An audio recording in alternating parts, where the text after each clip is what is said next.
Welcome my dear student, आपका स्वागत है। एक्सरसाइज 8.1 का क्वेश्चन नंबर 7 आपके सामने है। इसके अंदर एक चतुर्भुज दिया हुआ है ABCD, जो एक रोम्बस है, एक समचतुर्भुज है। और आपको पता है कि समचतुर्भुज की जो चारों भुजाएं होती है वो समान आपस में जो है पैरेलल होती है। ठीक है, DC इज पैरेलल टू, ये DC जो भुजा है ये AB के बराबर पैरेलल है, और AD जो भुजा है ये वाली ये BC के बराबर पैरेलल है, और चारों इसके कोण जो है चारों भुजाएं इसकी बराबर होती है। और क्योंकि CD, ये जो CD है ये AD के बराबर है, इसीलिए हम कह सकते हैं कि कोण, ये जो कोण बनाया है ये, क्योंकि ये कोण जो बनाया है ये कोण और ये कोण दोनों बराबर हैं। क्यों कि एक त्रिभुज जो है, ये त्रिभुज ADC जो त्रिभुज बनता है, ADC त्रिभुज जो बनता है ये, इसके अंदर दोनों भुजाओं के सामने वाले कोण भी बराबर होते हैं। Angles opposite to equal sides of a triangle are equal, इसलिए 1 और 2 है ये समान हो गए। ये हमारा एक समीकरण बन गया।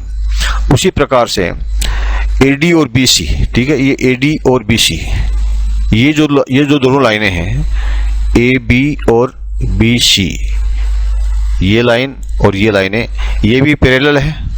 और ये पैरेलल है इसलिए, क्योंकि ये पैरेलल है, इसको हमने जो है आगे तक बढ़ा दिया। ये लाइन और ये लाइन ये पैरेलल लाइनें हैं, और पैरेलल लाइन होने के कारण ये जो AC है ये इसकी तिर्यक रेखा है, ये इसकी तिरछी आड़ी तिरछी रेखा है जो इन दोनों पैरेलल लाइनों को प्रतिच्छेद करती है, इनके बीच में से निकलती है।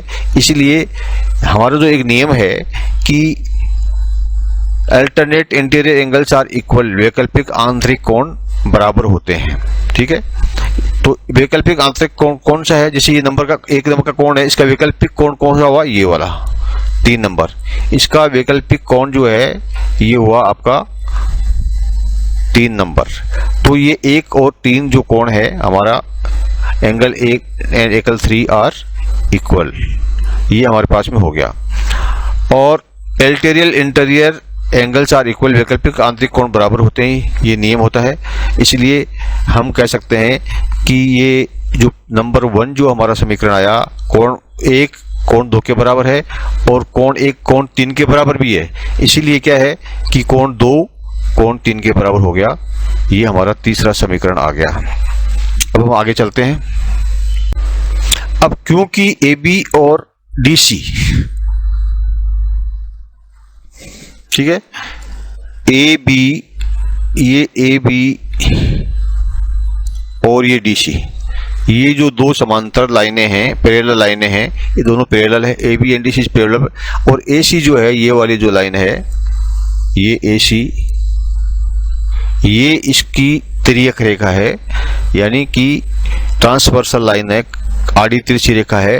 और ये दो जो समांतर रेखाओं को जब ये काटती है तो उसके अल्टरनेट ऑपोजिट कोण होते हैं, वो समान होते हैं। तो देखिए अल्टरनेट ऑपोजिट, इन दोनों रेखाओं के बीच में कौन सा कोण हुआ? 2 नंबर का कोण हुआ।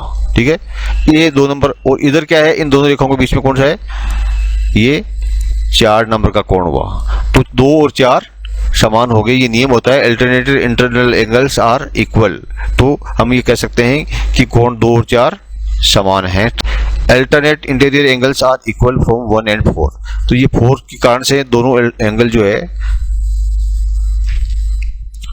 इक्वल है। और अब हमें पता लग गया, क्योंकि ये सभी कोण बराबर हो गए लगभग, इसलिए ये कोण 1 है, ये कोण 4 के बराबर हो गया। और कोण 1 4 के बराबर हो गया, कोण 1 4 के बराबर हो गया, इसका मतलब दोनों कोण बराबर है। तो ये जो कोण A था, ये कोण A था, इसको लाइन AC जो विकर्ण है, डायगोनल है, इसने इसको बराबर प्रतिच्छेद किया है, इसके 2 भागों में बांटा, इसको बाइसेक्ट किया है। इसलिए हम कह सकते हैं कि AC bisects BC। Line AC जो है लाइन BC को 2 भागों में बांट देती है। और इधर 2 और 3 भी बराबर है, इसलिए हम कह सकते हैं कि लाइन AC इस कोण C को भी 2 बराबर भागों में बांट दे रही है। तो इसीलिए C को भी इसने बांट दिया। इसलिए हम कह सकते हैं कि BD जो लाइन है, BD कौन सी? BD line. ये BD लाइन जो है ये क्या है, ये कोण B को बराबर भागों में बांटती है और कोण D को भी बराबर भागों में बांटती है, दो बराबर भागों बाइसेक्ट करती है। इसी प्रकार हम सिद्ध कर सकते हैं कि BD और D को समद्विभाजित करती है। इस प्रश्न के अंदर पूछा हुआ है, लेकिन हमने बता दिया है। ठीक है, आशा है आपको समझ में आ गया होगा। इस प्रश्न का उत्तर कैसे लिखना है, इसके लिए आप ये जो पेज है इसको पॉज कर लीजिए, पॉज करके आराम से पढ़ करके लिख लीजिए। अगर आपको कोई प्रकार का डाउट हो, शंका हो, तो आप कमेंट बॉक्स में लिखिए, हम आपकी शंका का समाधान करेंगे। Thank you, my dear student. Please like and subscribe